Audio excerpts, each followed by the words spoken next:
ಮಲೆನಾಡಿನಲ್ಲಿ ಮುಂದುವರಿದ ಕಾಡಾನೆಗಳ ಅಟ್ಟಹಾಸ. ಚಿಕ್ಕಮಗಳೂರು ತಾಲೂಕಿನ ಐದಹಳ್ಳಿಯಲ್ಲಿ 2 ಕಾಡಾನೆಗಳು ಪ್ರತ್ಯಕ್ಷವಾಗಿದೆ.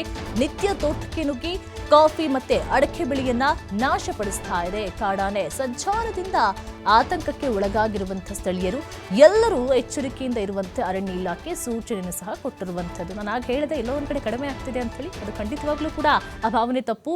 ಜಾಸ್ತಿ ಆಗ್ತಾನೆ ಇದೆ, ಬೆಳೆಯನ್ನ ನಾಶ ಮಾಡ್ತಾನೆ ಇದೆ, ಕಾಡಾನೆಗಳ ಹಾವಳಿಗಳು ಜಾಸ್ತಿ ಆಗ್ತಾ ಇದೆ. ಕಾಡಿನತ್ತ ನಾಡಿಗೆ ಪ್ರಯಾಣವನ್ನು ಬಳಸ್ತಾ ಇದ್ದಾವೆ. ಇದು ಬೇಸಿಗೆ ಕಾಲ, ಖಂಡಿತವಾಗ್ಲೂ ಕೂಡ ಹೌದು. ನೀರು ಸಿಗೋದಿಲ್ಲ, ಆಹಾರ ಸಿಗೋದಿಲ್ಲ, ಆಹಾರವನ್ನು ಅರಸಿ ನೀರಿಗೋಸ್ಕರ ನಾಡಿನೆಡೆಗೆ ಬರ್ತಾ ಇದೆ. ಒಂದು ಕಡೆ ಜನರಿಗೂ ಸಹ ಭಯಭೀತಿ ಶುರುವಾಗಿರುವಂಥದ್ದು. ಎಲ್ಲೆಂದರಲ್ಲಿ ಓಡಾಡೋದಕ್ಕೂ ಸಹ ಸಾಧ್ಯ ಇಲ್ಲ. ರಾತ್ರಿ ವೇಳೆ ಅಂತೂ ಹೋಗೋದಕ್ಕೆ ಆಗೋದಿಲ್ಲ ಬಿಡಿ, ಅದು ಬೇರೆ ಮಾತು. ಹಗಲೊತ್ತು ಕೂಡ ಓಡಾಡೋದಕ್ಕೆ ಸಾಧ್ಯ ಇಲ್ಲ. ಬೆಳೆಯನ್ನೆಲ್ಲ ನಾಶ ಮಾಡ್ತಾ ಇದೆ. ಏನು ಮಾಡಬೇಕು? ಕಷ್ಟಪಟ್ಟು ಸಾಲ ಸೂಲ ಮಾಡಿ ಬೆಳೆದಿರ್ತಾರೆ ಬೆಳೆಯನ್ನ, ಅಡಿಕೆ ಬಾಳೆ ಏನೇನೋ ಬೆಳೆದಿರ್ತಾರೆ ಪಾಪ, ಎಲ್ಲವೂ ಸಹ ನಾಶ ಮಾಡ್ಕೊಂಡು ಹೋಗ್ತಾ ಇದೆ.